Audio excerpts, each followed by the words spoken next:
jazz it up a bit. Is this a different one? What's that? This is a different one. Yeah, you jazz it up a bit. It was also kind of cool how she did that initial introduction.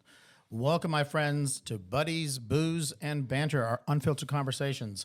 I'm Rick, your guy for questionable opinions, but not unquestionable taste in vodka. But we won't mention their names simply because they're not sponsoring us at the moment. Maybe later, who knows? But speaking of questionable, that's why you have me, Michael. I'm here to offer the much-needed appearance of sanity, of course, with my own brand of witty insight. Just for clarity, Michael might be the only one who thinks he has any level of sanity. Smug is not very good on you, Michael. It looks good on me. You may be the reason at times, but we know at the end of the day, my comeback arguments give you a run for the money. But Pesos. yeah, let's not forget. But I don't want to forget because I also want to introduce our producer, Alex. I'm sure that he'll be popping in and out throughout this entire podcast today. Hello, everybody. Welcome. That's all you got to say?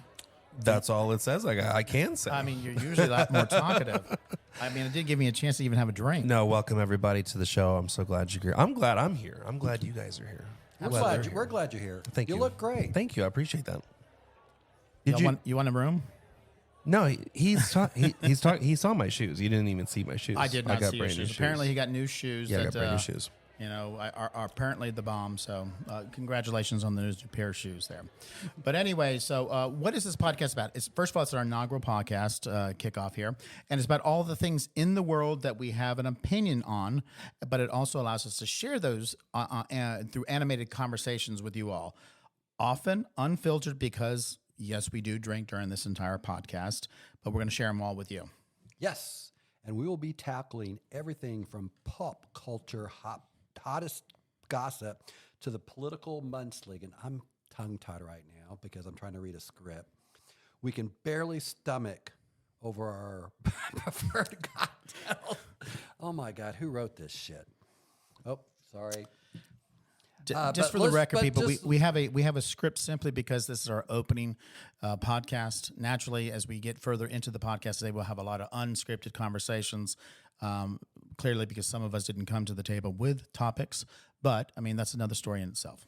I think he means me, but I will give you my opinion. If the on shoe everything. fits. All right, so no topics is off limits, and be forewarned about Rick's nonstop rant about the healthcare system. Trust me, there are some very strong thoughts and opinions. I'm just misunderstood, and I'm usually right, specifically about when it comes to that healthcare. But fear not, listeners. Michael's own opinions will also have your ears buzzing quite often. Buzz. We'll also maybe sharing some personal stories. Clearly, you've had one cocktail too many already. The kind that usually stay locked in the vault. But hey, what are friends for to embarrass ourselves, each other in front of the whole world? Yeah, well, most of it's going to be embarrassing for you, but we'll also do our best to keep this a PG rated as much as possible, and we're going to leave the R rated or kind of borderline X to our eventual subscriber version that we'll be doing. But I can't promise 100% that it's going to be PG.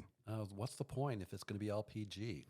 Well, I mean, we've obviously got to have a wider audience, you know, and you know, obviously there will be some non-PG things that we discuss, and clearly our language sometimes gets a little bit, you know, dirty. I mean, for lack of a better word. But I mean, bottom line is, we just still don't want to. I mean, we've done some free work on this before, and trust me, that is unpublishable. Let's be honest. But anyways, everybody, buckle up, pour yourself a drink or three, which we will. I think we're on number 3 here, aren't we? At least. Okay, great. Get ready for some laughs, some heated debates, and maybe even a tear or two from Michael. And this is Buddies, Booze, and Banters, unfiltered conversations, and we're just getting started. Yeehaw! Mine's. No, just leave it. Not now? Yeah, leave it. All right. Welcome back, everybody. And we're just going to kind of keep in the lane of pop culture, since that was one of the first things that Michael talked about. And I kind of have a question for you. Have you seen the Oscar nominations that came out? Yes, but I can't tell you what are, because I haven't seen hardly any of the movies. Yeah, that's where I'm confused because, yeah, I know there's some big talk about, I think at least two of them that actually had a wide range of a demographic audience, and I was thinking it was Barbie and Oppenheimer. I think that's the other one. I haven't seen either. Neither have I. And the others, which obviously from a wider perspective, I don't know how well they did at the box office, and from what I understand, the Academy members are the ones who vote on this. I don't even know. Well, I think there's a process they go through, specifically when it comes to the nomination issues, where there's actually a publicity campaign, There is. which actually, so basically it's a payoff. Of course. Every award show's like that. Well, what's the sense of having an award and recognizing individuals for their great work if it's really just a payoff? So everybody can wear gowns and dress up and act like it's important. Well, it is an important industry. I'll give you that. Obviously, it pumps a lot into the economy, but still, I don't quite understand the whole premise as to why you're going to recognize movies or artistic. I mean, obviously, I get sound, I get composing, I get cinematography, I get all that type of stuff because it's incredibly interesting for me. I mean, but obviously, the big ones are obviously the movie of the year. Actor of the year, actress of the year. Those are the biggies, and those are the ones that people care the most about. Well, that's how shallow we are. But We are, but that's what we care about. I get it, but I just don't I mean, who votes on these? Who are the Academy members? The Academy members. It's actors, people in the industry. Okay, and so are they? Once the publicity campaign to get the nomination, does that continue on to win the actual award? I'm sure it does, because I'm sure there's all kinds of money on who wins the awards and how much more money you can make. Okay. So when it comes to money, everybody pushes it so that they can get their big dollar. So let's talk about at least the two movies that I've heard of. I don't know. You say there's 10 of them, correct? There's 10. There used to be 5, but now it's 10. They upped it to 10 because then all the kind of like big blockbusters can then at least be nominated. Well, I'm assuming that's why Barbie was nominated, because that clearly is not an artistic Academy-winning type movie, I think. I have not seen it, so But I think this is my opinion. Was it on the Golden Globes? Didn't it get a nomination for Golden Globes? I think it's got a nomination for everything. It's in some categories. I don't think they've always gotten the more prestigious one, because I think Margot, is it Margot? Is that her name? The actress, the lead actress of the. Her name is Margot Robbie, I Yeah. think. Yeah, Margot Robbie. But apparently she got snubbed for the actual lead actress role in the Oscars. But Ryan Gosling got the lead actor. Yeah, but that's a whole social dynamic thing, man. I mean, there's a lot at stake. Now, don't get me wrong. From what I understand, she was also the producer, so she's obviously going to. I mean, if it wins something, she's still going to get something out of it, I assume. But also, wasn't she the producer of Oppenheimer too? That's what I heard. Okay, Yeah. that I don't know. I But don't Barbie know. was actually a really good movie. I did see it. Yeah. It was entertaining. So what was the best part of the movie? The what was the- music. what- It's like a mini musical, kind of. Now, who's the was it Billie Eilish who wrote the song? Yes. Okay.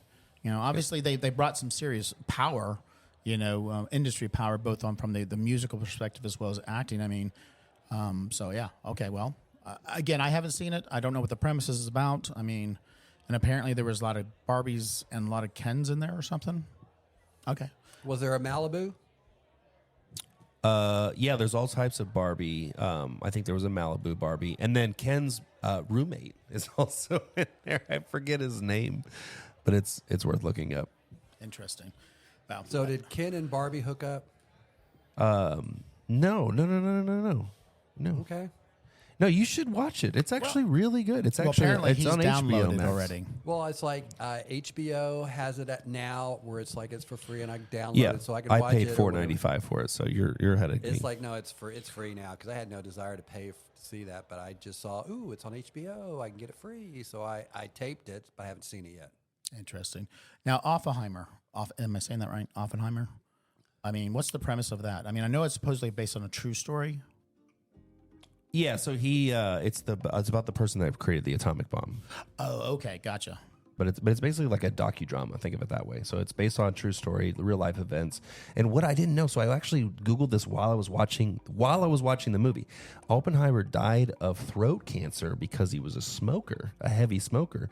And I found that out halfway through the movie, so it messed me up the rest of the movie, because in every scene in the movie, all he's doing is smoking. Okay. I don't know why you went there, but No, okay. it's the details of. No, of I the get the movie details that I of it think as make well, a great but movie. I think that you had also mentioned something about the musical scores, and Yeah, so it's classic. Shoot, I can't think of their producer's name, but it was really heavy on the movie, or on the music.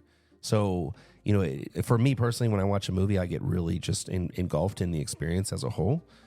So wherever it takes me, I go. So if I don't find out the killer till the very end of the movie, I'm shocked. I'm like, oh my gosh, I had no idea. yeah, you're one of those. Okay, well, point being about Yeah, I'm one of those. If you and I are sitting at the movies and you look at me and you're like, I already know who the killer is. 3 I minutes would in, tell you I'm, that. I'm ready to walk I out. I'm literally like, would tell you done. that. I still watch the movie. Don't get me wrong. I'll still watch the movie and really say, aha, I figured it out. So watch a TV episode of Murder, She Wrote. Oh my God, That here we should go. that should basically satisfy you, because then you can see how long it takes until you figure it out to see if you're going to make it full hour. That's like watching the Hardy Boys.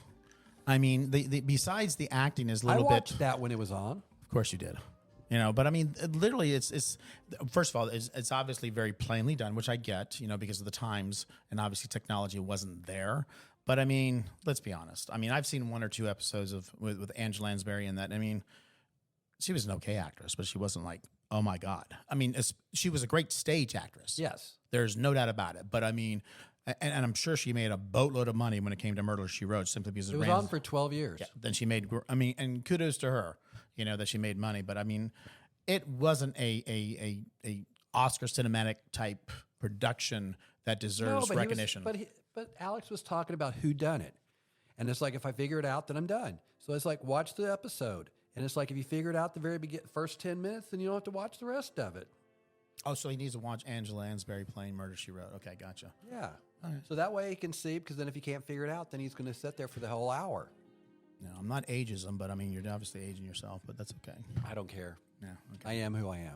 All right. Well, let's kind of like jump around somewhere else, because obviously I want to stay in this kind of like, entertainment zone, because I'm kind of curious specifically about one particular musical star who seems to be getting bashed consistently as of late. And a lot of the actual bashing is coming from conservatives. And I find it just really weird. First of all, I'm talking about Taylor Swift. I don't know if anybody here is a Swiftie. Nope. I'm not. I mean, yes, I have a couple of her songs on my playlist. I don't. I don't think she has the strongest vocals, but obviously She doesn't. But from a concert perspective, she's an entertainer. Well, everybody wants to get tickets and all that stuff and I'll pay all the money you want. I just don't care. Well, and She's clearly not- there was she's- that fiasco about the Ticketmaster, blowing up or something along those lines, which is, we won't even talk about ticket. Yeah, because costs. Ticketmaster, that would be another thing or whatever, it's the problem or whatever. But Yeah, she's trying to break that, so it's like, that's on that aspect, that's a good thing. Well, I think that, somebody like herself who has that type of power, specifically on sellouts on all her concerts, and I think she's still on tour, isn't she? She's on a Super Bowl tour. Well, that's the tour that she's on. we'll dwell a little bit on because that what I one. was going to say is like, she might be touring, but she's probably not touring on Sunday, because Sunday she's seeing her boyfriend play football. Yeah. I want to talk about that point here in a second. But first, I want to kind of go back to the conservatives and how they're bashing her. The first one that I want to talk about is the New York Times. Did you hear about the New York Times who are questioning her sexuality? No. Yeah, they literally, first of all, which I They find think she's a lesbian? they do. They think that she is a member of the LGBTQI plus community, and where they came up with this, who knows? It's so far fetched. And first of all, is that news? Because New York Times trying to claim this, and this is from even the editorial's perspective. They claim to be newsworthy, and they're actually suing Microsoft and AI specifically because they're saying that they're tapping into our news. Journalistic, integrity issues that they're bringing into and actually tapping into it. Now we're actually losing subscriptions or whatever.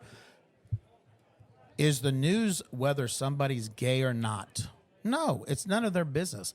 And I ask, and we know New York Times is a conservative, rag, if you want to call it. I don't believe it is especially if they're going after this particular topic, a hugely journalistic type newspaper. Well, but news has changed from the last 20 years. News is not news like it used to be when I was younger. Well, no, it's about catching headlines. News is the headlines. You gotta get them in the first 5 minutes, or you've lost. But the sad thing about that is, yes, you do get them in the first 5 minutes, but then you lose them like 2 seconds afterwards because they take the headline as And the they run. gospel and they Yeah. don't even read the entire article. No, I agree. And that's literally the what I find, in the media industry specifically when it comes to news and things of that sort. That's a manipulation of the individuals who are watching. Now, the individuals who are actually fall into that trap, it's their own thing too. I mean, let's blame, they also have the blame there as much as the next. I just think it's just kind of ironic that they're going to sue somebody about AI because they're tapping into their news, and their biggest topic as of late they double down.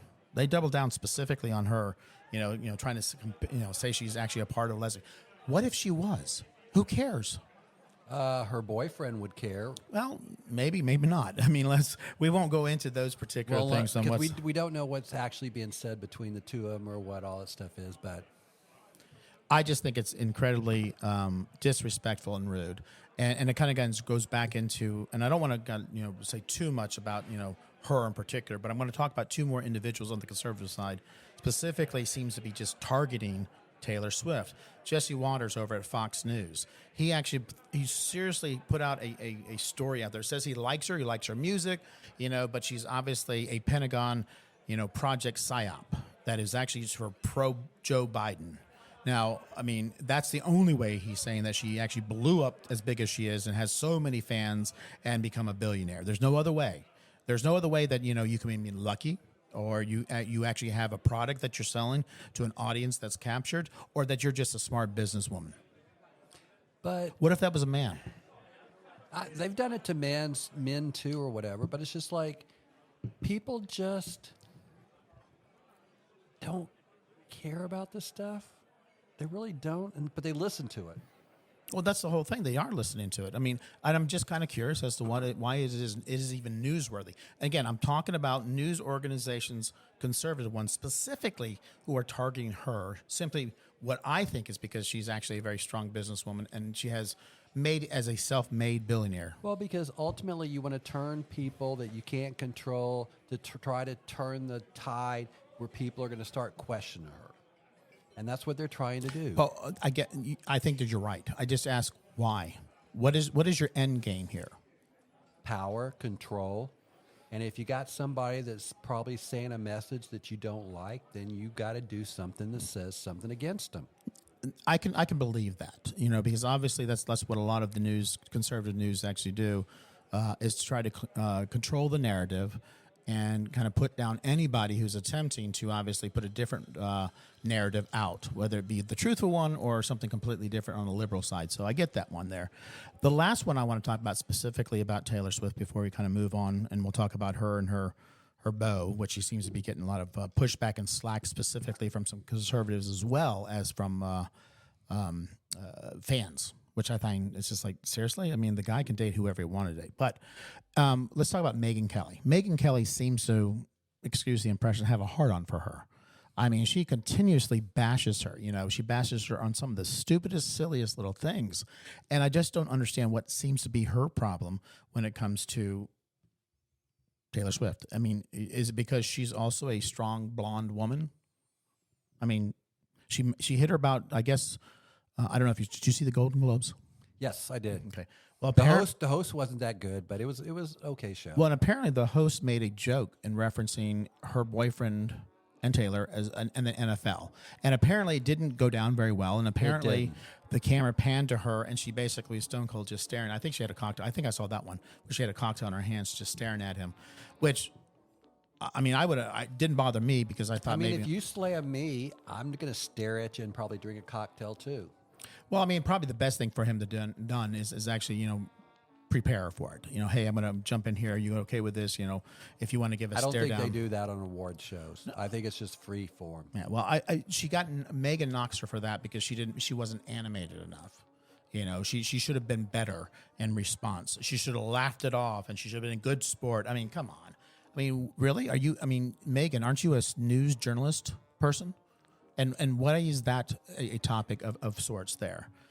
She's also gone after her for her political views. because she she's just disagrees with them, I'm sure. well, yeah, because again, a conservative, but I mean, again, it's an entertainer. I mean, who cares?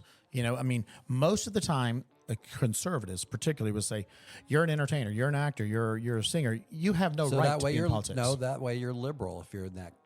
That's what they all And think. they basically say you have no right to be actually, your opinion means nothing, but they're really kind of like dwelling into her opinion simply because she does have a big power. following. Well, it's power. No, it's power and a following. When you actually have demographic power, I think is what's really kind of Didn't she one time say go vote or something like that? Yeah, she was signing people up at her concerts.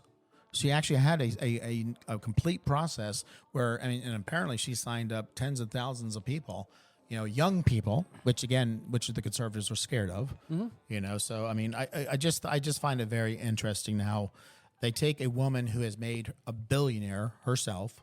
Yes, she came from a wealthy family in the first place, but she actually, hit the ground and she became successful at her own right.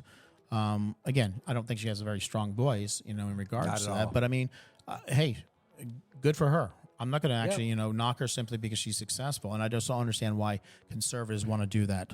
But let's also talk about now her boyfriend. Now, apparently she's dating a football player. Yeah, Kansas City Chief. Was he a tight end? Is it Trevor Kelso? I should know this, but it's Travis Kelso or whatever. He's a good-looking guy. But apparently he just got knocked because he shaved off his beard. Did so he? yeah, So he's a tight end. Travis Kelce he's a tight end. I don't know what a tight end does. I don't know if they catch the ball or run it or they catch or the what. ball. Yeah, but that's what They're it not is. the wide receiver. They're the secondary. Yeah. No, I just hope both teams have fun. So that's what my well, where it's with me. let's be honest. We're talking about the NFL. It's a business. It's a $1 billion business. It's not just about having fun. Let's be honest here. Yeah, but Travis Kelce, tight end for the Kansas City Chiefs. Okay. Drafted by the Chiefs in the 3rd round of the 2013 NFL draft. And they're playing in the AFC championship game this weekend.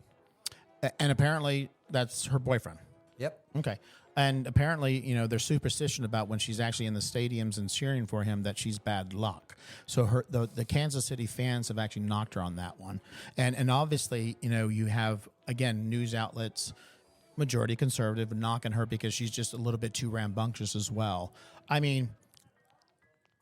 get that she's like on the top of people's heads and lips right now. I get it, because they're all like, "Oh, wow, this woman," and she's doing a phenomenal job in their tours and making sellouts. And she's apparently, I think she's making like $16 million per tour date, which I'm like, congratulations on that one. But that's obviously just too much for certain individuals to handle. But I'm not following with the Kansas City fans that are giving her a hard time where all this stuff is like, okay, if Kansas Well, they're City, saying that she's distracting him. well, I get that to one point or whatever, but Kansas City is in. That's not giving him a lot of credit. Kansas City is in the AFC Championship game for, I think it's like about the 5 or 6 years in a row or something like that. They haven't won anything.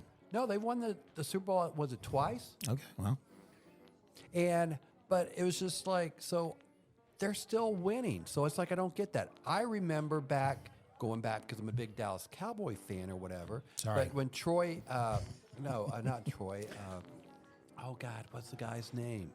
I just went blank. He dated the chicken of the. Clearly you're dating your suppies. We don't know it. The chicken of the he can tuna. Google it though, real quick. Oh my God, he's a sports. I've gone completely blank or whatever. Okay, he's a sportscaster now. Troy Aikman? No, not Troy Aikman. Tony Roma. Tony Romo. Yeah. He Okay, dated what's her name?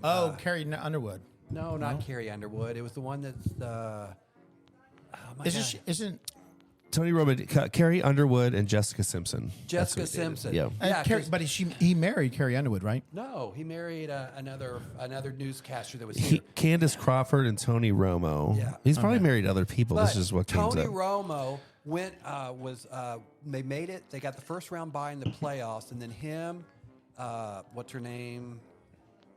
They went on a trip right before Jessica Simpson. Simpson. They went on a trip the week before when they had the bye, and then they came back and the Cowboys tanked. So it's just like it's one of those things. It's like If you win, big deal. Yeah, but you're talking about Jessica Simpson. I mean, everywhere she goes, sometimes negativity does follow her. Let's be honest with you. I mean, I hate to say that because I really don't want to bash anybody, but she's never had a lot of luck. No. So maybe there is some validity in that regards. But I mean, bottom line is, he can date whoever he wants and she can date whoever she wants. I mean, it doesn't make any sense why we have to make a big hoopla about, their personal lives first and foremost. I mean, I get that as a public figure, you obviously are in the spotlight and there's going to be some anticipation. But everybody's going to wonder about everybody's personal life, especially if you're a star. Look at the National Enquirer. It's gone back for years. Wow. Everybody has always done this. Yeah, because that's such a journalistic type newspaper, that's for sure. But anyhow, we can digress a lot on the additional media issues that I have out there specifically, But anyways, well, let's kind of jump on somewhere else. I mean, do you have any topics you want to talk about? Anything in particular? Anything in particular right now? Yeah, I mean, my brain is gone. That happens when you're kind of retired, that's for sure. That is true. Yeah. I think that one thing that I want to bring up specifically, because Michael talked that I have a rant specifically about this, and he's already probably heard a little bit more of this rant last night. When we were at our favorite pub, and I was talking to the manager there, who is a young lady who is experienced some difficulties health-wise, but also somebody who is very liberal and has issues specifically around the government here and money. But I really want to kind of get a little bit serious here for a point, specifically when it comes to healthcare. I mean, that I just canceled my health insurance. Yes, I do. And really, I canceled it because I was literally getting nothing for it. I was paying an astronomical amount, and literally I was, getting probably, I think about $1,500 worth of services on an annual basis, but spending $6,000. And again, it was very limited in scope of what healthcare services I could get. So if I had a surgery, I broke my arm or something like that, out of pocket, I'm screwed. There's nothing that they would do for me unless I did a supplemental, another supplemental insurance at a tune of another $1,200 a year or month. I'm sorry, and I just find it just ridiculous on how healthcare is now considered a privilege versus a right of individuals, and how we, as the oldest democracy, the richest country in the world, is really not doing best for our citizens, specifically when it comes to healthcare. And, I did a little analysis specifically, and thank God for AI because they're really good about that. And I asked really kind of a breakdown specifically on the healthcare costs for each country in the top 25 Western countries, whether they be allies or not, but basically just the top 25. By far, the United States exceeds the cost associated to other worlds. And let's keep in mind that we are a non-socialist insurance type country, where most of these other countries actually have universal health care, and which is you're paying for your health care out of your actual payroll before taxes. That's a part of your taxes in those countries. Mm-hmm. Here in the United States, you actually pay your premiums post-tax. So you get your income, you get your check, but then you have to go pay your premiums. Right. That means you're actually paying your premiums after.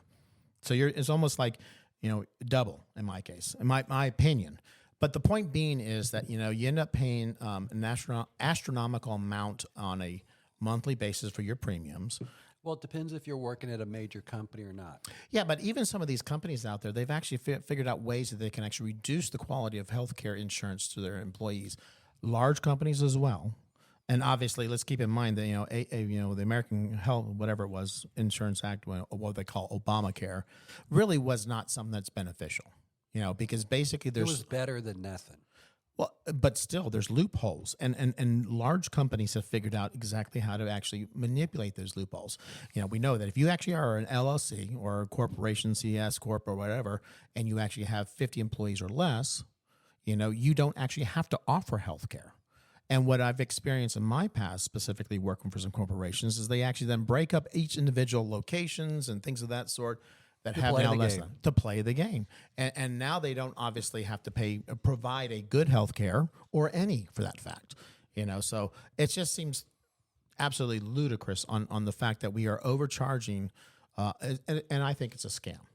Because it's really it should be our right actually to have health care, proper health care, and especially since I think that if you look at it from a long-term perspective, if you're actually allowing everybody in the country to have preventive health care, meaning your typical physicals and your typical checkups and just some of the basics that you have, we would see a significant reduction in regards to health issues out there.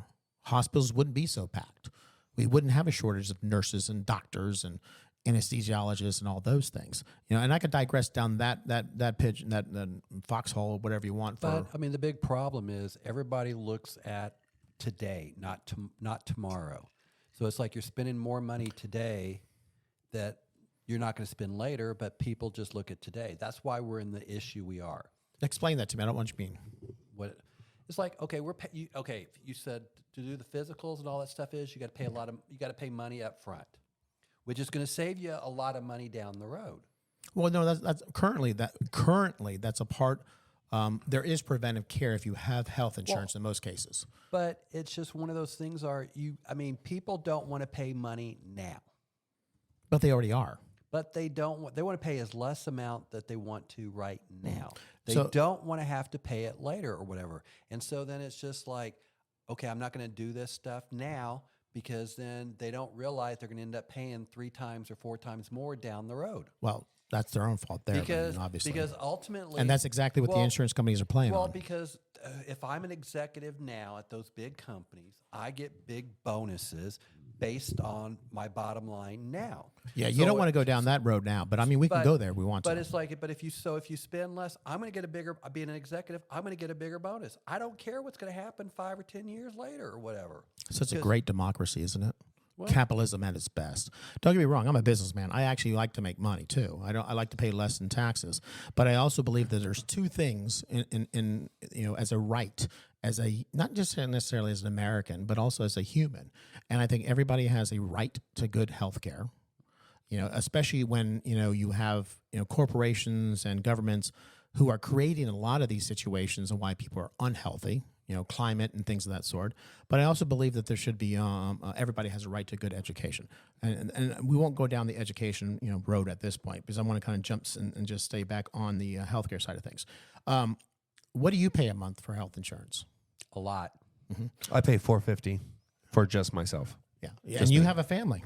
Yeah, and I also have I'm healthy. Sorry. Yeah, I'm a 39-year-old by 4 more days. Then I'll be 40. I'm a 39-year-old non-smoker, quote unquote. I don't have diabetes. I don't have anything. Yeah, I pay about $450 a month. I think it's for a 5. Is that a PPO or HMO? No, it's in network or whatever. Okay. I don't know what that means exactly. PPO. But yeah. So I can't just go to any dentist that I want to, right? I have to. You have to go to network. Right, and then if I need something specialty, then I need a referral. Okay. Right. Yes, Because PPO. I've got an HMO. I'm under an HMO right now. Yeah, and apparently there's a lot of limitations on HMOs. There are. I mean, I'm obviously I'm not going to tell exactly what you do pay. I know what you pay, but also then you also have. I think I had a $3,000 deductible, and apparently that's on the low end because typically if I had wanted to reduce my premium, I could have gone to $6,500 or $10,000 as an individual, which means that I've got to hit that deductible first before I don't have to pay out of pocket. So on top of what I was paying on an annual basis, I would have to hit that deductible as well on top of my prescriptions, on top of my co-pays and all those particular things, And what I will say specifically with you, because I do know what you're paying, you're already paying more than what the average of healthcare costs for an individual in the United States is. And kind of go back to that, category of the top 25, Western countries on exactly what we're paying. The interesting thing about it is the United States is, again, number 1 in healthcare costs at $12,914. The next closest one, which is, ridiculous that is this far in disparity, although it is still a little bit high, is the Switzerland, which we all know that Switzerland's an extremely expensive country to live and to do anything. They are $7,179. So you already see, almost a $5,000 difference. Actually, it is a little over $5,000 differences there specifically, and again, all the way down to, United Kingdom. Let's go to there. They're actually sitting at number 12 at 5,387. Go down to Ireland, 4,143. And one of my favorites, obviously, because I'd love to live there, is Portugal, $3,451. Cool. Literally, once I hit my Social Security, I can actually pay for that in a month and a day. Point being is, why are we charging so much money for our citizens to be healthy? Because that's the capital way? No, because we don't want them to be healthy. And the reason I say that specifically because, one, we do actually have the highest prescription costs as well around the world. You talk about, a pill. That's true. You talk about that is definitely true. And this is the other thing that kind of drives me absolutely nuts, specifically when it comes to drugs, is prescription drugs, is the fact that, we, the people, paid for the actual research and development. The patents are actually owned by the United States government. They are then provided to the actual pharmaceutical companies, and then they actually mark them up. So we've actually paid for the research, and now we're actually having to pay for actually keeping ourselves healthy even more, even though we actually pay for the research, which is a completely different thing. But the other thing about it is that I find that they want our individuals, they want us to pay a health care costs, meaning insurance and the deductibles, but they also don't want them to go to the hospital because, when it's going to make them money. While the United States actually has the highest cost, and this is what really kind of floored me. I was just absolutely amazed on what this was. It also has the lowest life expectancy and the highest infant mortality rates compared to any other high-income countries. Out of all those 25 countries, not only are we the most expensive, but we also have the lowest life expectancy and the highest infant death. What does that mean to you? It means that executives want to make more money. Yeah, well, that's for sure. And I want to talk about one drug in particular because, Viagra? No. Well, first of all, that's expensive. And yet insurance will cover it, but they won't cover other drugs. Oh, more insurance are not covering Viagra. And they shouldn't. Because, obviously you do a comparison where some are actually not covering insulin or actually charging an outrageous price, and they were charging just $1 for a pill for Viagra. There's literally a game going on here with pharmaceuticals and insurance companies. But you've heard about this most recent craze about Ozempic, which is really a diabetes medication where it's kind of a shot or something like that you actually take for weight loss. It's a huge thing that they're talking about. No insurance companies are majority of the insurance companies are not approving it. And what that would do was actually reduce individuals' weight, make them healthier, and require them to do less visits to the hospital. So basically, in my opinion, the insurance companies literally want to keep everybody in the United States unhealthy. They make more money. Absolutely. So when did a human life become a commodity or collateral damage just simply for money? And the number one democracy in the world, capitalism at its best. Again, I'm a businessman. I love to make money.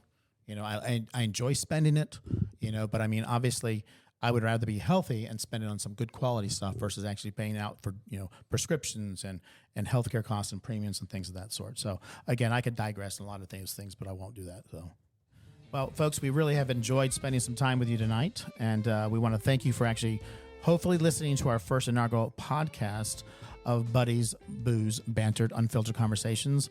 I'm Rick. And I'm Michael. And our producer, Alex. We want to thank you, and we wish to see you again and listen to us again. Have a great night. Night.